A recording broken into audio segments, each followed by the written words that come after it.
Welcome to the Unwashed Asses, episode 48, recorded Tuesday, April 10th, 2018.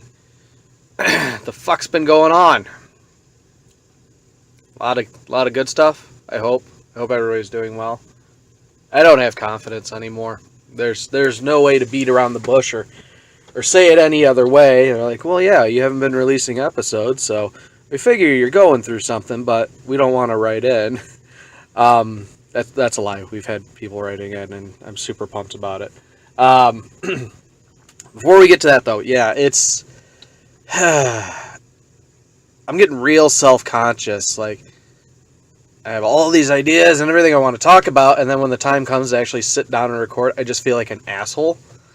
I've been really trying to, like, get over it, but it's hard. I'm very self-conscious right now and have been for weeks, and it's driving me nuts. Like,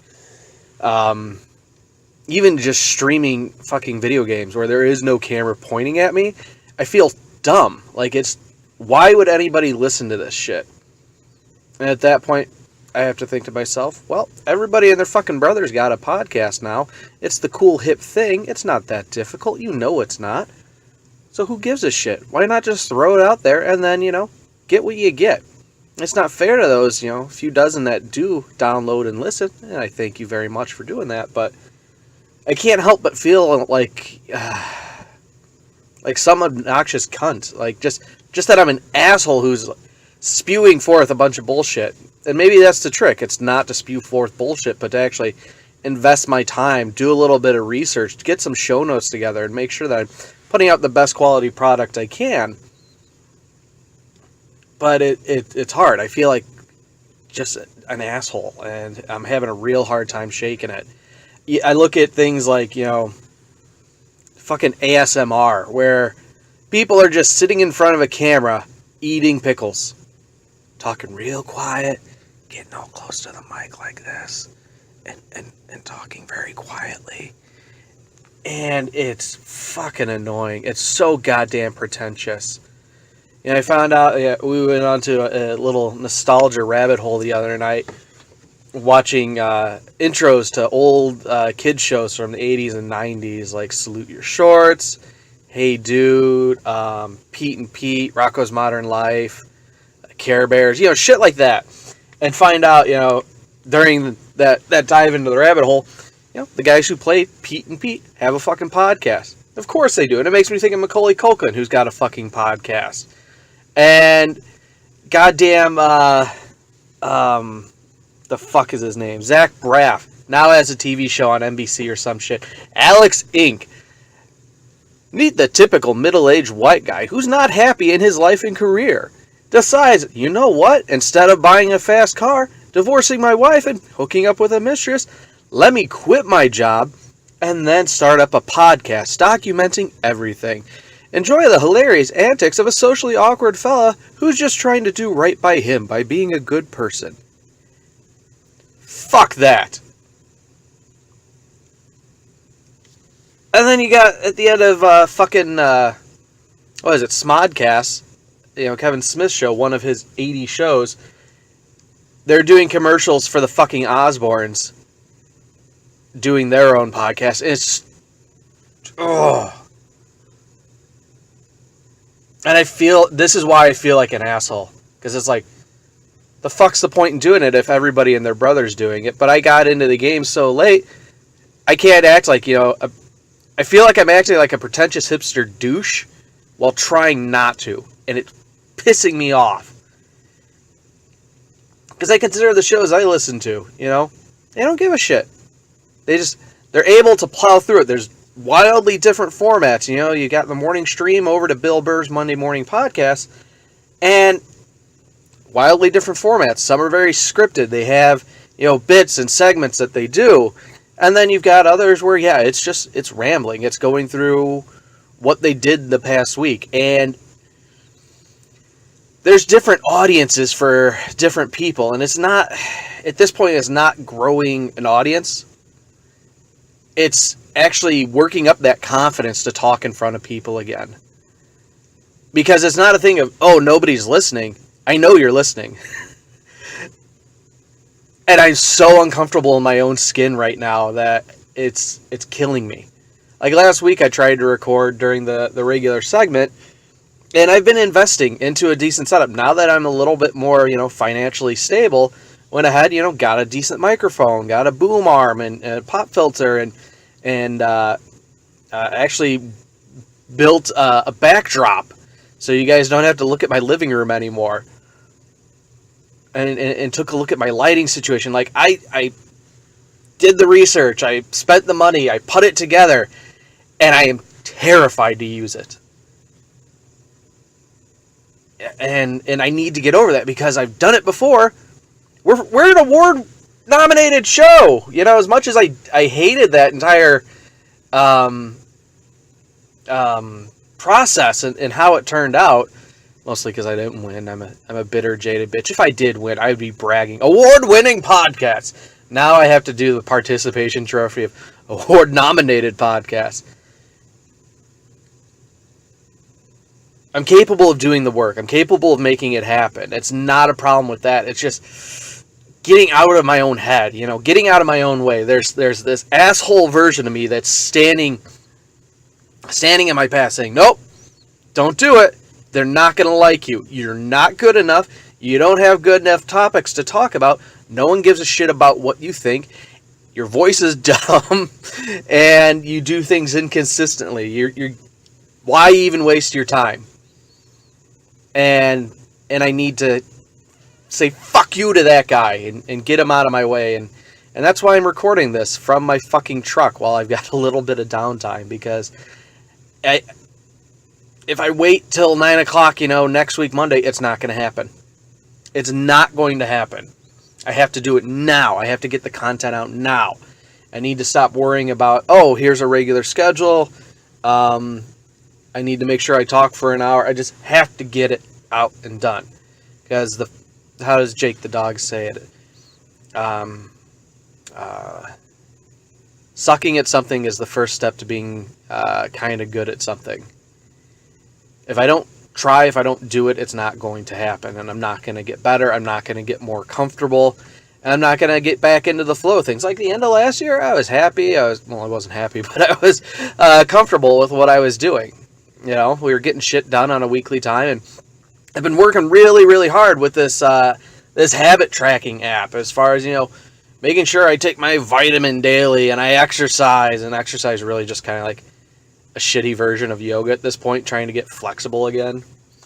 Because let's be honest, I'm not in good shape, and I've been having a lot of chest pain. What was it? Sunday I had a lot of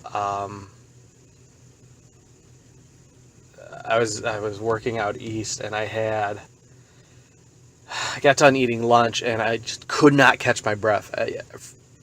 It wasn't like I was winded and I was huffing and puffing.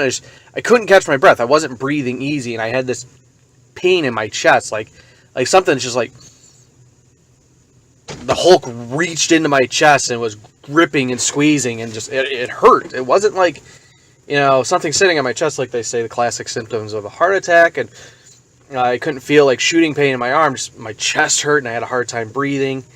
And I had that last week, and I was sitting there wondering, am I actually having a heart attack? Am I just being dumb? Is it a thing of, I should tell my supervisor, hey, I don't know if I'm having this or what it is, but I'm uncomfortable. I should probably go to the hospital and get it checked out. And the other part of me is thinking, though, what if you get to the hospital and you're just fat? Stop eating like shit and lose some weight, and that problem's going to go away. You're complaining your knees hurt, you have chest problems. Maybe, just cut meat out of your diet, drink more water, pretty much just drink water exclusively. Actually exercise throughout the day. Your half-ass stretching ain't going to cut it. Go get your fat ass up on an elliptical. And they're right. I need to do these things, but it's that fear of being, I don't know, I guess not laughed at, but it's I don't know. This is what happens. I go round and round in my head, and I get stuck, and I can't go forward because I just feel like an asshole. Who gives a shit? But you guys give a shit. You know, I should have more confidence. I should be more positive. I've really been working at that. That's like the one thing that the habit tracker's saying, oh, you're doing really awesome, giving yourself your daily compliment. I need to advance as far as like, you know, do one creative thing a day. Something. Yeah. So I'm sorry again. I'm trying. I really am. I'm really trying. To get stuff done, and I don't want to make promises until stuff gets done on the regular. So thank you for putting up with my bullshit. I do appreciate it, and you. You're very handsome and smart, and the few of you that do offer feedback are funny and witty, and I love you to pieces. So what's been going on since we last talked? Went and saw Ready Player One and Black Panther. A lot of time at the movies. And I feel bad about that because there is a theater, a local theater, just down the road from where I live. It's literally, I can be there in 3 minutes. Ticket prices are cheap. However, I don't like going there because the experience is just so fucking subpar. The audio just isn't balanced. It's a little bit blown out. It's a little bassy, I guess you could say. The screen is too dark. I can't see what's going on. Especially in dark movies, like when we went to go see Pacific Rim, there's a lot of dark nighttime scenes there, and The Last Jedi is a very, like, visually dark, not saying tonally, but visually it's a dark movie, and especially when you get the Kylo Ren or the space scenes, the casino scene where it's pretty much nighttime all the time, very hard to see what the fuck's going on, like the unseen spoilers here, where the kid pulls the broom to him with the Force. I had no idea that happened until I bought the movie and watched it at home because I couldn't see. And I'm not sure if it's the projector or it's just not being lit properly, but I have a feeling what it is the theater itself, medium size, but they have the lights on in the back. So in the far back, there's these lights that are just on. There's not even a filter or shade. It's on, and the little lady likes to sit in the back of the theater. I'm like, whatever, I don't care too much. But when we sit in the back, there's just this bright light, and it's so distracting. And I don't know if my eyes are trying to adjust to that, and that's why the screen's so dark. Maybe if I sit in the front, it's not too bad. But then if I sit in the front, I'm too close to the screen, and I'm getting the crane neck. So we've been driving 20 minutes to the closest AMC, and it's a little more expensive, but the quality is so much better. And I feel bad because I want to support the local theater, and if nobody goes, it'll eventually close. Like, it's already in disrepair. Half the sign's missing. The carpets are shit. But I have a hard time throwing money at something like, if I'm going to spend, $16 on tickets and then $20 on snacks, that's close to $40. You gotta fucking give me something for my money. You gotta up the quality. And maybe it's a thing, just giving the feedback, like, hey guys, put a filter or shade over the lights. I understand you want lights on, but tone it down. They're too bright. They detract. And maybe little steps here and there, because in Burlington, the theater there was a total fucking train wreck. I never wanted to go. And then they remodeled it all. All of a sudden, yeah, I'm more than happy to throw money at them and go. It's not a bad experience anymore. They got nice chairs. They did the 4K projectors. The sound system got redone. They got better food. And it's still small, but the quality is much improved. So, I don't know. Yeah, should step up and say, hey, I want to keep coming here, but this is my problem, and see if they'll do it. Like, oh, well, fuck you, we don't give a shit. Well, fine, then, decision easily made. I'm just going to go down to AMC and give it to the big chain. But if they're like, oh, well, thank you for the feedback, and if I see it change, I'm like, oh, you know what? It is a lot better. I don't mind, especially on, $5 Tuesdays. Oh, yeah, we got fucking taco night, let's go watch whatever movie for $5 a piece. Done. Easy date night. Because Taco Tuesday precedes Stir Friday. So, yeah, we saw Ready Player One, and I had never read the book, so like every show I listened to where they were talking about, everybody had read the book, and so they're super hyped for it. And the little lady had read it, and she was really looking forward to it a lot more than I was. And part of it is I hate being pandered to. I hate feeling like I better clock on to lunch here. Feeling like sorry, distracted here. Go on to lunch, and then set my timer.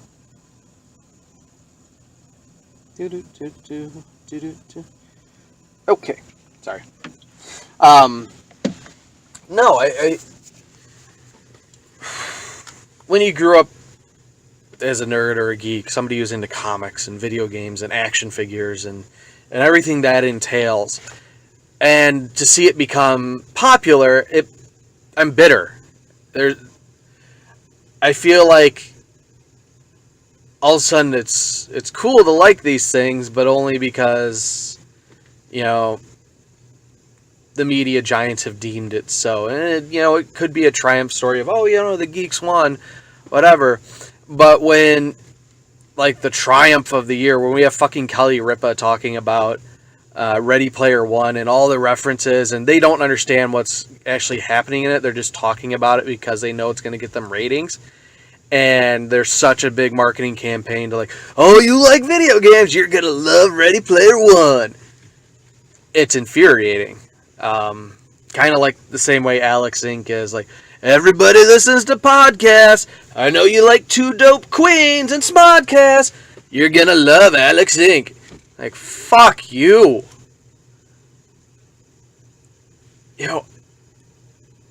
There are people that are much more talented at, the things that I love, like comics and podcasts and playing video games even, just streaming that shit.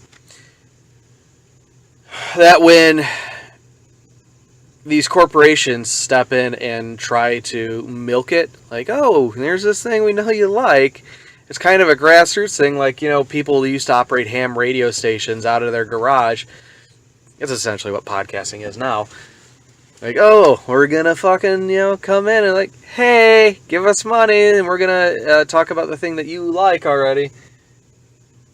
So Ready Player One, it's like, there's Tracer from Overwatch and Ryu and fucking Blanca and Gandalf and shitty fedora wearing Joker. Oh, there's the Mach 5 and is that Mechagodzilla? Iron Giant. Just like it's a game. It's a movie of references, and I wasn't expecting much going into it. I was agitated. I was not angry, but just fuck this movie right from the gate, the get-go. So we go to see the movie, and I find that it wasn't awful. A lot of people are touting it, like, this is the best thing ever. I love this movie, and it was all right. I don't know that it's a movie I'll buy. I won't watch it more than probably the one time I saw it. And people that love the book, I guess it's vastly different from the book itself, but they keep kind of the same plot points and hit the beats at the right time.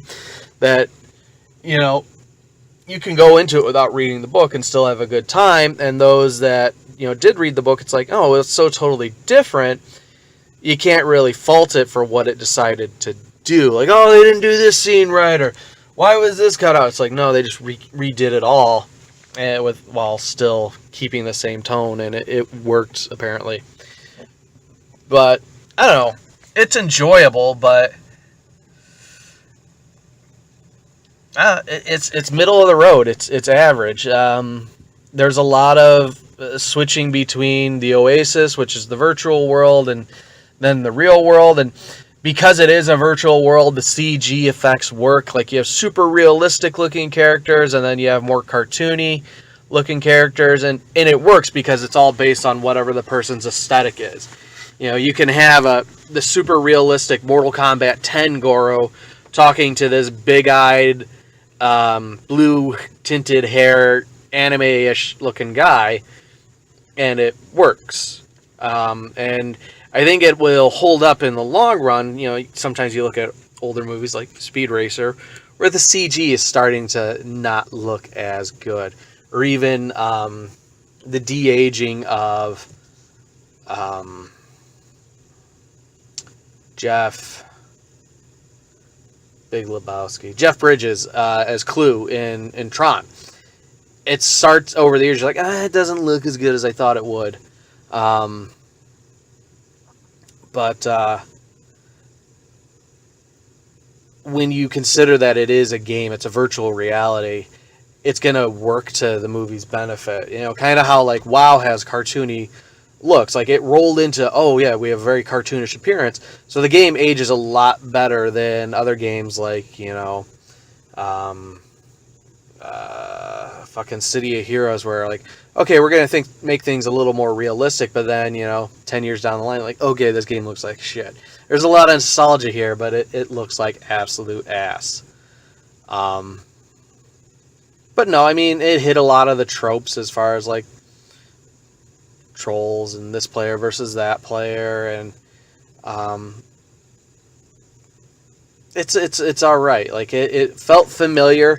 I was having more fun kind of like spotting the references, like, oh, what's going on in the background, than actually what was happening with the story. It's very basic as far as guy meets girl, girl meets guy, they fall in love, they stop the evil corporation, they save the day, and at the end of it, we decide to turn off your virtual world for 2 days out of the week, where it seems like a very large part of the world is dependent on this virtual currency. And because you can buy real world items with the in-game currency, like there's probably people that make a living, and we're going to turn it off for 2 days out of the week because we want a bone on Tuesdays and Thursdays. It's like you're killing a third of the fucking world's economy. Like, no. If anything, you know, the Oasis probably would have go down like every other game for a 5-hour window on Tuesdays. Here's our maintenance. So that didn't make sense. Apparently it wasn't in the book, and maybe it was a thing of like focus testing groups where it's like, yeah, we don't like that. That people spend all their time in video games. They should get out there and play with their hoops and sticks and kiss the pretty girls. So that was dumb. That was dumb. But it's a visual spectacle for the eyes. Especially like the race sequence. I mean, like, you know, it's good. When they get into the second Clue, that entire sequence, it's all shot really, really well, but it's kind of wooden acting, especially from the guy playing Parzival. Bad guy is just generic corporate bad guy, and it just feels like it's trying so hard like to litter itself with references that it doesn't have much of a soul. But fuck me. My opinion's my own. You guys can love it if you do. Fantastic. I just it didn't wow me. Black Panther, on the other hand, kind of the same thing. Like, everybody's hailing it as this great, like, this is the pillar of superhero films. It's just past Titanic as far as gross is concerned, and it's a triumph for the black community. We have a hero that's our own, and is not just a ripoff of some white superhero. It's good. Enjoy it for what it is. Like, it's a good movie. There's a lot of racial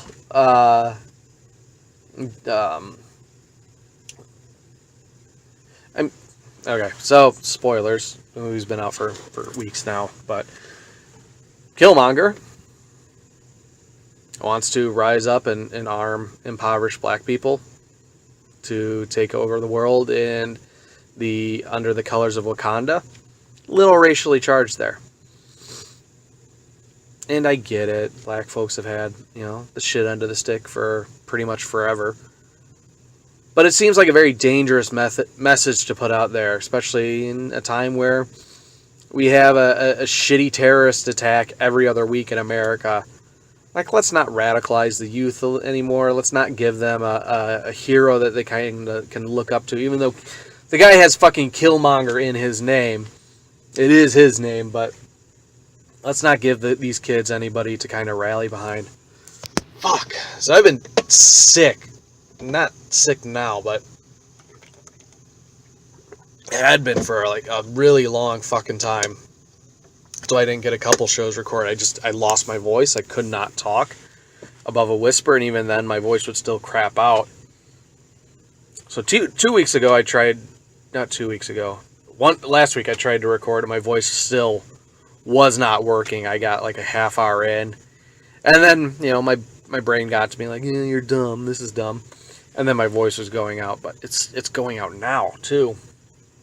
Apparently a half hour is kind of where I have to draw it. So let's finish up Black Panther here, and I guess we'll have to break these into like half hour episodes until my voice is totally back, because this is unpleasant. It's uncomfortable. But no, the visuals, like Black Panther's a gorgeous movie. Again, it's very visually dark. Like the entire first scene takes place at night, and it works. But even in the better theater, I had a very hard time seeing what was going on. It's like when you're starting up a horror game. They're like, all right, well, adjust your brightness settings until the monster is barely visible. Like, and then you start up the game and everything's pitch black. You can't see. You're just running into walls. There's nothing actively chasing you. You just physically cannot see. It's like, no, fuck this. We're going to turn up the brightness a bit. But after that first scene, it just explodes with color, and I'm super jazzed with it. Like, it's a beautiful movie, especially when you have the different tribes that make up Wakanda. They all have their different themes and very bright, vibrant colors, and I'm so happy to see that come back into movies and media in general, where we had a very long time where it was nothing but super muted browns and grays and blacks, especially games like Call of Duty, Gears of War, even fucking Nier Automata, which was supposed to be this triumph of beauty. It's a very muted game, and there's no color to it, and so seeing color come back into the world with, like, Guardians of the Galaxy and Black Panther now, I dig it a lot. So, visually striking. Soundtrack, there's a lot of hip-hop in there. Not really my thing. If it's your thing, you might like. I don't know. I don't have an ear for these things.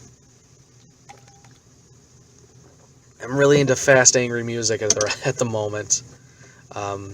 Especially, been having My Chemical Romance's first album on repeat. It's very grungy, I guess you'd say. Raw, as far as like, oh yeah, there's just a bunch of kids recording out of their garage, and it works. It's just very, again, it gets the energy up here, and I ignore that phone call for right now. But no, so fuck. You know what? Let's save the talk for other stuff next time. So I'll get this episode up and then have another one recorded Thursday. So we can do what? 2 episodes a week? 2 half-hour episodes a week sounds good. We'll record Monday and then and Thursday. I promise. I'm trying, guys. I appreciate your patience. But yeah, so this will show up on the feed when I get home tonight, and then again record Thursday. Probably have something up on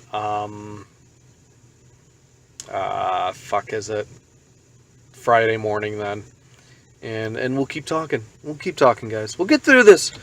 But yeah, fuck. Now I'm just rambling. Head over to patreon.com/0and09. Pitch in $1 a month. That's all I ask. It keeps things like this going. Despite having now good recording equipment, we still have hosting fees and whatnot that I have to pay on a monthly basis. So that alleviates some of that, and then, we might be able to do things like buy a mixer board and another microphone and get people into the studio and do interviews or allow me to go on the road. I still want to do that Art Institute trip and break down modern art for you guys. So, yeah, patreon.com/0and09. And, of course, you can write the show, theunwashedasses@gmail.com. Again, theunwashedasses@gmail.com. We'll be getting to listener email next week. It's going to be very video game heavy. Destiny, WoW, Sea of Thieves, things like that. But thanks for listening. We'll see you next week.